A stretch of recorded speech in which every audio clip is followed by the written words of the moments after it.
Вот, ассаламу алейкум достор, мен бир нерсени бөлүшүп кетейин деп чечтим. Вот, бул Западный Германия, город Ганновер. Ну, ээн эле тала, почти что айтканда, бул селонун бир жээги. И мындай ар жерде таштар бар. Монда тиякта. И таштын үстүндө мындай жазуулар бар. Булар эмне дегенсиңер? Бул деген нерсе Конституциянын ар бир бөлүктөрүнөн жазылган адамдын укуктары.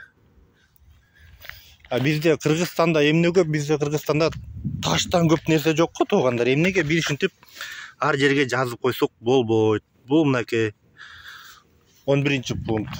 Вот бул жерде 10-чу. Вот. Видите? Мындай бүт жерде бар.